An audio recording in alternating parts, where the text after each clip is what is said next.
नमस्कार, मैं हूं सुमन मेहता और हमारे इस स्पेशल एपिसोड में आप सभी का स्वागत करती हूं। आज अपने इस एपिसोड में मैं आ पहुंची हूं करोल बाग, जहां पर करोल बाग की फेडरेशन के जो सेक्रेटरी हैं और JN चावला जी हैं, उनसे हम बात करेंगे, जो यहां पर हमें बताएंगे कि किस तरीके से बढ़ती महंगाई, बढ़ती बिजली के दरों, पानी की दरों की वजह से जो महंगाई बढ़ रही है उसको लेकर वो प्रोटेस्ट करने वाले हैं। किस तरीके का ये प्रोटेस्ट होगा और क्या प्लानिंग है उनकी इस प्रोटेस्ट को लेकर। साथ ही हम बात करेंगे करोल बाग के कुछ व्यापारियों से और जानेंगे उनसे कि किस तरीके का असर डाल रही है ये बढ़ती बिजली की दरें, साथ ही बढ़ते पानी की दरें। तो चलिए चलते हैं इन्हीं लोगों के पास और जानते हैं इनसे इनके बारे में। इन्फ्लेशन की हर जगह बात चल रही है। मैं अगर आपसे जानना चाहूँ आपके शब्दों में, तो किस तरीके से महंगाई ने हमारे देश को जकड़ रखा है? देखिए, महंगाई का मुद्दा जो है वो हमारी सरकारों का बनाया हुआ है। क्योंकि ऐसा कि आपको पता होगा, हमारे संविधान में ये है कि हर आदमी को जीने का हक है। धारा 35 से लेकर, इंडियन पेनल कोड 12 से लेकर 35 तक, 19, 25, 15 ये हमें संवैधानिक अधिकार देते हैं कि हर आदमी को जीने का अधिकार है और वो गवर्नमेंट की रिस्पॉन्सिबिलिटी है कि जो हमारी जरूरत है वो मुहैया कराए। लेकिन यहाँ गवर्नमेंट फेल हो रही है। इन्फ्लेशन का रीजन ये है कि देखिए, अगर आप रोज ही देख रहे हैं, हम क्या कहें, मतलब डेली आप देखें, जो करप्शन है, जो पैसा जो पब्लिक में इन्वेस्ट होना चाहिए था, इंफ्रास्ट्रक्चर में इन्वेस्ट होना चाहिए था, वो करप्शन की मतलब भेंट चढ़ रहा है, जिसकी वजह से इन्फ्लेशन है। इन्फ्लेशन, जैसे महंगाई बढ़ चुकी है, ऐसे में बिजली भी अभी बिजली के रेट्स बढ़े हैं, तो जो इंडस्ट्री, जो करोल बाग की जो इंडस्ट्री है, या मैं कहूँ ओवरऑल दिल्ली की जो इंडस्ट्री है, उसको किस तरीके से इफेक्ट कर रही है? देखिए, जब आप देखिए, आज बेसिक क्या है कि आदमी की ये नीड है कि कोई भी चीज आप देखिए इलेक्ट्रिक से जुड़िए। अगर आपने इलेक्ट्रिक से रेट बढ़ाए हैं तो पानी के रेट बढ़ेंगे, क्योंकि मोटर पानी उससे खींचेंगे। पानी के रेट बढ़ेंगे तो वो मार्केट में जाएगा, मतलब उससे इलेक्ट्रिक से सारी चीज रिलेटेड है। कोई ऐसी चीज नहीं रहेगी कमोडिटीज में जिससे कि वो इफेक्ट नहीं करेगी। और बिजली का देखिए, जब तक प्राइवेट में थी, करप्शन तब भी था, लेकिन वहां एक ये था कि मैनुअल मीटर होते थे, तो कोई शिकायत होती थी उसका अमेंडमेंट हो जाता। और इलेक्ट्रिसिटी जो इस वक्त है, जो कंपनियां काम कर रही हैं, गवर्नमेंट ने, हमारी एनजीओ ने एक एप्लीकेशन लगाई थी, रिट दायर की थी, उसमें कहा था भाई इसमें मैकेनिकल में क्या आपको तकलीफ लगती है? तो इन कंपनियों ने कहा मैकेनिकल में कोई डिफेक्ट नहीं है। मैकेनिकल जब बिल होते थे तो उसमें इतना बिल नहीं आता था। अब क्या है कि अपने कमरे से बैठ के रीडिंग ले लेते हैं, उनकी फ्रिक्वेंसी कितनी है क्या नहीं है, और बिल भेज देते हैं, और इसमें कोई नहीं मैनिपुलेशन हो रहा है। क्यों? देखिए, पिछले 3 साल में, जैसे मेरा एक दोस्त है, मैंने उससे बात की है कि भाई उसका मेरा 15 रूम का होटल है, पहले मेरा 25 से 30 हजार बिल आता था, आज की डेट में उसका आता है 80,000 या 70,000। वो कहता मेरी 70% ऑक्यूपेंसी है, 70% ऑक्यूपेंसी में हमने 1.5 लाख रुपए तो मतलब जो अपनी सैलरीज देनी है, 80,000 का बिल देना, बाकी सरकारी जो और भी एड्स हैं उनको देने के बाद मेरे को 30,000 नहीं बचता, और वो भी मैंने बैंक से लोन लिया। तो मैं क्या कहूँ, या तो किसानों की तरह जो है वो इंडस्ट्रियल क्या करेगा, आत्महत्या कराएगा या बंद करेगा। इसका नतीजा इंपैक्ट होगा। देखिए, एक मैं आपको होटल इंडस्ट्री की आपने बात की है, तो होटल इंडस्ट्री में करीबन 3,000 होटल है, और वो एम्प्लॉयमेंट जनरेट करते हैं कम से कम नहीं 2.5 लाख 3 आदमियों का। और वो 2.5 लाख 3 आदमी, जो सरकार अगर कोई बजट बनाए तो ये सक्सेसफुल नहीं हो सकती। वो बने बनाए खेल को भी सरकार बिगाड़ने, जो ये है इसके ऊपर बड़ी जल्दी जरूरत है, वरना ये होगा दिल्ली की इंडस्ट्री जो है वो बंद होने वाली है। अभी तो आप देखें ना, किसी भी इंडस्ट्री में आप चले जाइए, मैं ये नहीं कहता हूं, मैं आम आदमी की तरह बोल रहा हूं, आप किसी इंडस्ट्री में जाइए, जूते की फैक्ट्री में जाइए, कहीं भी जाइए, आपको यही आदमी रोता हुआ मिलेगा कि भाई मैंने ये कर्टेल कर दिए, वो कर दिए। नतीजा ये होता है कि इंडस्ट्री का डेवलपमेंट होता है एक्सप्लोर करने के लिए, ना कि उसको आप कंसेप्ट को कम करते जाएं। जब कंसेप्ट कम तो नेशनल वैल्यू निकलेगी। आपका डेफिसिट बढ़ रहा है, अरे आपको डेफिसिट बढ़ाना है, इंडस्ट्री को आप बेनिफिट दीजिए, उसको क्या नाम जो सहूलतें दीजिए जिससे वो बढ़े, टैक्स रिबेट दीजिए और सब्सिडी दीजिए। जैसे आप चाइना क्यों आ गए? वहां घर घर इंडस्ट्री है, वहां कोई इस तरह का नहीं है। हमारे 28 तो इंस्पेक्टर हैं, कोई आप इंडस्ट्री पहले तो आपको 6 महीने से पहले एस्टेब्लिश नहीं कर सकते। एस्टेब्लिश करेंगे तो वो पूरी होने में साल लग जाएगा। इतने में जो आप ये कह रहे हैं ना, एफडीआई लोग कह रहे हैं एफडीआई आएगी नहीं, क्यों? इनके इतने वो 58 सीढ़ियां चढ़ते चढ़ते वो एफडीआई वाला पहले ही भाग जाएगा। कहने का मतलब ये कि रेड टेप खत्म होना चाहिए। सरकार को सबसे पहले, व्यापारी जो है ना, व्यापारी आज भिखारी है सड़क पे, हम सरकार को पैसा, हमारे टैक्स से सरकार चलती है, और हमें सरकार क्या देती है? रोज एक जूता ने मार देती है टैक्स का। कोई भी व्यापारी, आप पूरी करीबन 10.5 लाख 12 लाख व्यापारी हैं, जितनी भी फेडरेशन को पूछ लीजिए, अगर आपको 1% ये कह दे कि हम सरकार से खुश हैं, तो जो चोर की सजा वो हमारी सजा। क्या एक्शन लेने वाले हैं इन सब के खिलाफ? अब आप लोग क्या सोचा है इसके आगे? देखिए, पहले तो हमारा निवेदन ये, सरकार हमारी है, हमारी सरकार है, कोई दूसरी, हमारा निवेदन होगा, हम पहले निवेदन करेंगे अपनी अपनी जो है। अच्छा, दूसरी बात है, सरकार वहां बैठ के डिसीजन लेती है। मान लो कोई इंडस्ट्री है, आप उसके रिप्रेजेंटेटिव्स को बुलाइए, भाई आपको क्या प्रॉब्लम है, क्योंकि टेबल पे जब कोई चीज डिस्कस होती है तो उसका हल अच्छा होता है। लेकिन आप देखिए, आप कोई चीज आप योजना आयोग में बना के बैठ जाएं तो उसमें कोई, हमें तो पता नहीं ना कि आपने क्या किया। हमारी तकलीफ तो हमें पता है ना। अगर आप हमसे पूछेंगे, हम आपको बताएंगे, फिर एक कंसेंसस होगी कि भाई हाँ, ये बात सच कह रहे हैं, इसके ऊपर विचार किया जाए। जब हमारा विचार ही नहीं है वहां, तो हमारे ऊपर क्या होगा? आगे चल के ये होगा जैसे होता, भाई पहले हम हाथ जोड़ के करेंगे, फिर अपने मेमोरेंडम देंगे, उसके बाद कुछ करेंगे। नहीं होगा तो दो ही तरीके हैं, या सुसाइड करेंगे या फिर ये होगा कि भैया आपने धरना दे के सरकार दो, हमें भिखारियों की तरह बैठे हैं। हम भी रामदेव बाबा के साथ बैठ जाएंगे या उसके साथ बैठ जाएंगे, अन्ना जी के पास। रामदेव बाबा और अन्ना जी की आपने बात की, तो कितना सक्सेस मानते हैं आप इन सब जो ये धरना प्रदर्शन होते हैं इनको, या फिर जो ये रामदेव बाबा अभी करप्शन को लेकर जो ये धरना प्रदर्शन कर रहे हैं, क्या आपको लगता है कि इन सबको करने से कहीं ना कहीं जो बेसुध सरकार है उसके कान में ये खबरें जाएंगी, या फिर उसको पता चलेगा कि किस तरीके से करप्शन बढ़ रहा है और उसे कम करना चाहिए? देखिए, पहली बात, शादी को अपने कौल से गालिब खुदा गवाह, कहता हूं सच के झूठ की आदत नहीं मुझे। हम अन्ना जी हों या रामदेव जी हों, हम उनकी इस मामले में तारीफ तो करेंगे कि उन्होंने एक जो है मुद्दा दिया, जनता को मुद्दा दिया कि भाई ये, और वो मुद्दा सच है। अब इसमें सरकार को ये देखना है कि भाई आम इनके मुद्दे को वो कैश कैसे कराती है। अगर आम आदमी के साथ सरकार जुड़ेगी तो सरकार चलेगी, और आम आदमी को नेग्लेक्ट करेगी तो ये आप जानते हैं कि जो है ना, जब जनता कहीं खड़ी हो जाए ना, कहते हैं कि आवाज़े खलकत नकारे खुदा होता है, यानी जब जनता की आवाज होती है फिर वो आगे ये नहीं देखता कि क्या होना है, बड़े से बड़े सैलाब को भी, और वो उखाड़ के फेंक देती है। अगर सरकार इस वक्त भी नहीं चेती, क्योंकि इस वक्त देखो हर आदमी त्रस्त है, महंगाई से त्रस्त है, करप्शन से त्रस्त है, बड़ी चीजों से त्रस्त है।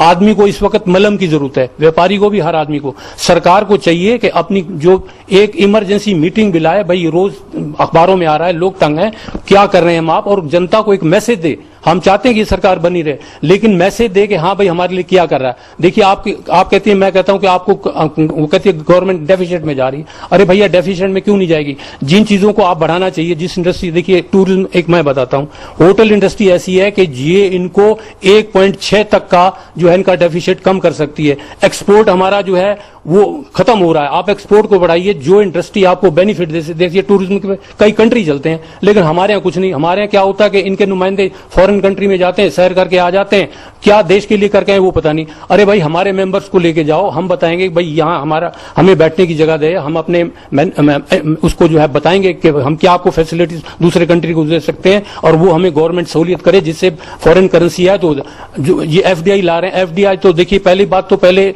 आप ये लाने की सोच रहे हैं, अगर एफडीआई आने की तो गार को क्यों हटा रहे हैं? इसलिए हटा रहे हैं कि एफडीआई वाले भी जानते हैं इंडिया में जाके हमें क्या मिलने वाला है, क्योंकि उनको ये अच्छी तरह मालूम है कि वहां करप्शन भी है और जो है इतने टैक्सेस हैं कि हम उसमें सक्सेसफुल हो पाएंगे कि नहीं।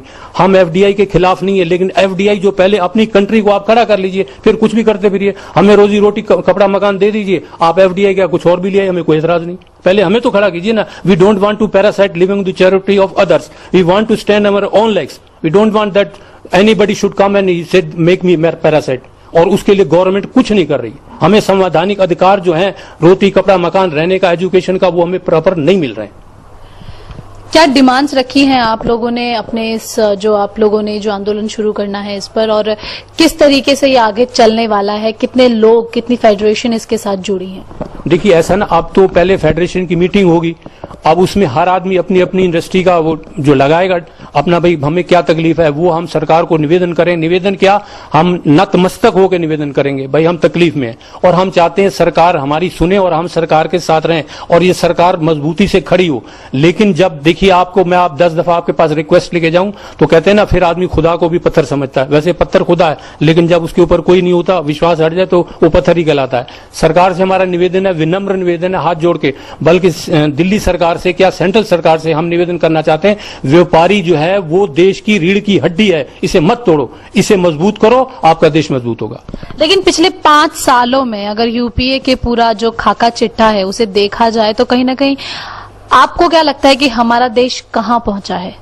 देखिए, हम ये नहीं कहते सरकार ने कुछ नहीं किया, ये हम नहीं मानते। आज जो तरक्की है, मेट्रोज बन रहे हैं, सरकार ने किया है, लेकिन ये है कि इस तरक्की को आपने एनहेंस कैसे करना है, आम आदमी को रोजी रोटी कैसे करनी है, अब थोड़ा उसको विचार करने की जरूरत है। अब एयर कंडीशन दफ्तरों में बैठ के पॉलिसी बनाने की जरूरत नहीं है। अब आम जनता से जुड़िए, हर इंडस्ट्री के फेडरेशन से जुड़िए, उनकी तकलीफें जानिए, उनको रिमूव करने की जानिए, और व्यापारी को जितनी भी आप सहूलतें देंगे, देश आपका आगे जाएगा। बड़े ही साफ शब्दों में JN चावला जी ने ये बात सरकार के कानों तक पहुंचाने की कोशिश की है कि अपने दफ्तरों में बैठकर किसी भी चीज को एनालाइज करने से अच्छा है कि सरकार आम जनता से, आम लोगों से, व्यापारियों से जुड़े, ताकि वो असल मायनों में जान सके कि कमियां कहां पर हैं और किस तरीके से हम लोग पिछड़ रहे हैं। सबसे पहले ये बताइए, जो व्यापार है कितना फर्क पड़ा है पहले से लेकर अब तक में? मैडम, महंगाई इतनी बढ़ गई है कि आज के युग में इस टाइम पर आदमी कुछ भी अपना खर्चा तक नहीं निकाल पा रहा है।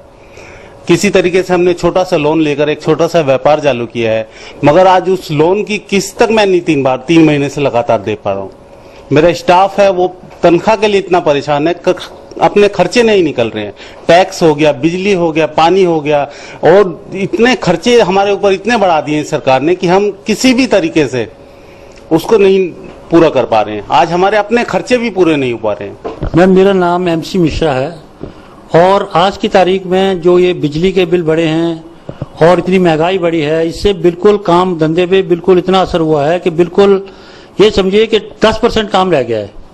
गवर्नमेंट ने इतने रेट्स बढ़ा दिए हैं कि कोई भी व्यापार आप ले लीजिए, किसी भी काम को हाथ लगाइए, कोई बिजनेस नहीं चल ही नहीं रहा है। बिल्कुल इतनी सरकार ने रेट्स इतने बढ़ा रखे हैं, इतने टैक्सेस लगा रखे हैं कि बिल्कुल काम धंधा पीटा पड़ा है, हर तरह से कोई काम नहीं हो पा रहा है।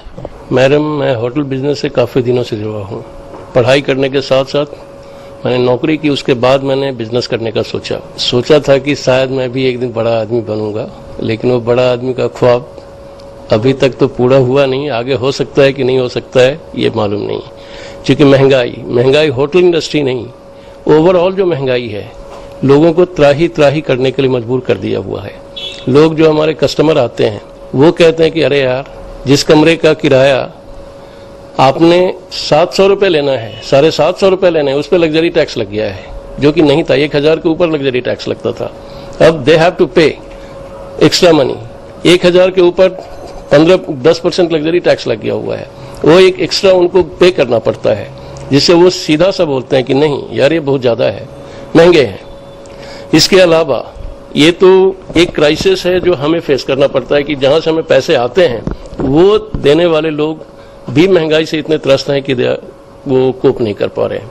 दूसरी बात, जो हमारी बिजली है, बिजली का मेरे ख्याल से जब से प्राइवेटाइजेशन हुआ है और जब से ये बिजली की बढ़ी है, कभी लोड तो कभी टैक्सेस, कभी सेस, और इस समय जो बिजली पे बढ़ा है, जो बिजली के किराए बढ़े हैं या बिजली की रीडिंग के हिसाब से जो उसका रेंट बढ़ा है, करीब that is 34%, and that comes almost 40%। मतलब 1.5 गुना तो बिजली का जो वो है चार्जेस बढ़ गए हैं।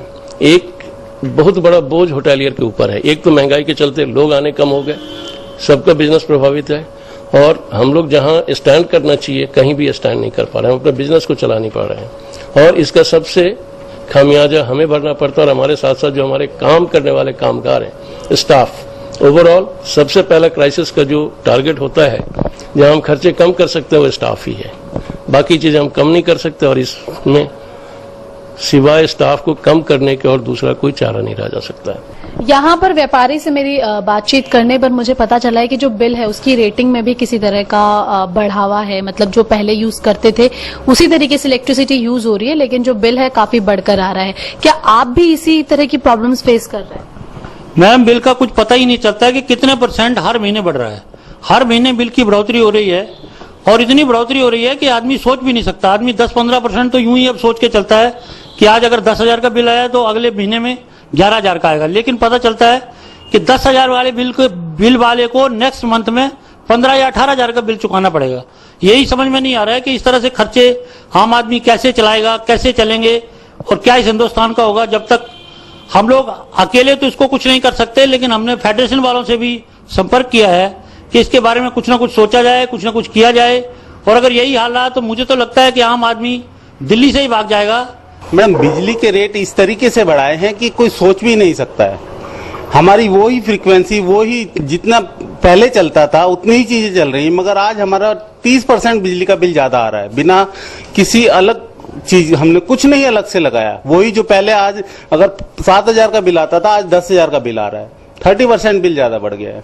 तो कहीं ना कहीं आप मानते हैं कि ये मिली भगत है सारी? जी बिल्कुल, ये पक्की बात है कि ये जो बिजली वाले हैं, ये अलग से कोई फ्रीक्वेंसी ऐसी छोड़ी है इन्होंने कि जिससे बिल मीटर अपने आप फास्ट चल रहे हैं, बिल बढ़ के आ रहे हैं। अभी मेरी थोड़ी देर पहले फेडरेशन के सेक्रेटरी से बात हुई थी, तो उन्होंने बताया था कि वो किसी तरह का अभी प्रोटेस्ट करने वाले हैं। क्या आप अवेयर हैं इस चीज के लिए, या फिर जो ये चीजें हैं इनके लिए किस तरीके से आप आगे सोच रहे हैं लड़ने के लिए?